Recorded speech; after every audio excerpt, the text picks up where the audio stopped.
The Romans, Part 8. After Caesar's death, Mark Antony, who was one of Caesar's generals during the conquest of Gallia, tried to take over Caesar's legacy. The Senate declared him a public enemy, so Mark Antony fled from Rome. Even Octavian, Caesar's nephew and adopted son, became unpopular to the Senate. In 43 before Christ, Octavian, Mark Antony, and Lepidus joined the Second Triumvirate. The Triumvirs defeated Caesar's killers in the Battle of Philippi in 42 before Christ, and they split the government between them. Octavian obtained the control of Iberia, Gallia, and Italy, Mark Antony Northern Africa, Lepidus Greece, Turkey, and part of Northern Africa. Soon, Lepidus started supporting Caesar's killers and became unpopular among his soldiers.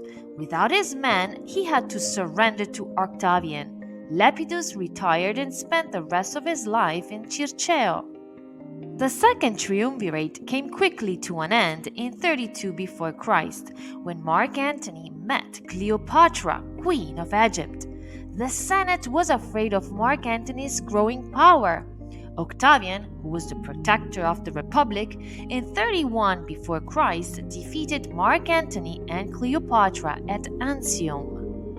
In 29 before Christ, Octavian came back to Rome, and at this point he didn't have any more enemies.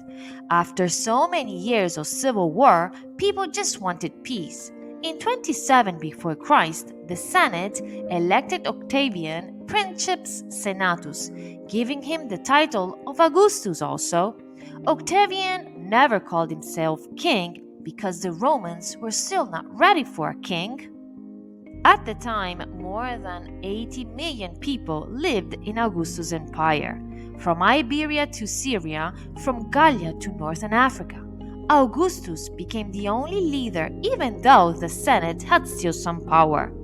Augustus ruled for more than 40 years, and under his guidance, the Roman Empire flourished.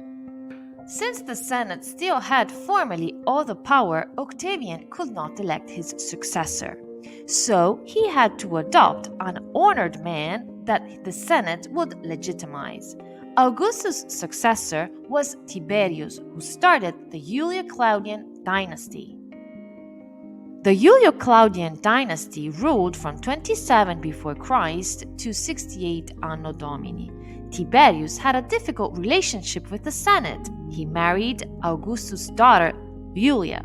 He adopted his nephew, Caligula. Caligula, his name is a nickname meaning little boot. He started building 2 aqueducts in Rome. He was killed by the Praetorian Guard.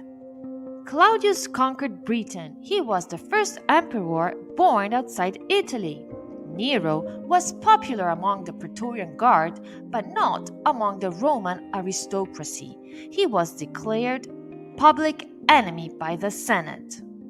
The Praetorian Guard was a special guard. It enlisted only the best men from the legions.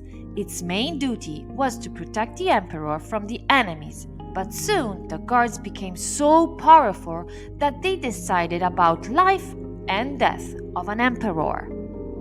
The most important consequence of the Marian reforms was that generals became powerful because they had their own army. But this meant that the army could decide the rise and fall of its general. The Flavian dynasty ruled from 69 to 96 Anno Domini. Vespasian came from an equestrian family. He was elected emperor by the legions of Roman Egypt.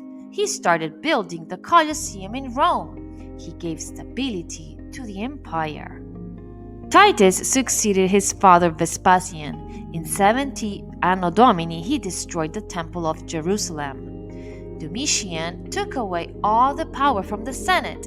He spent a lot of time away from Rome. The center of the power was now where the emperor was. The end. Thank you for watching and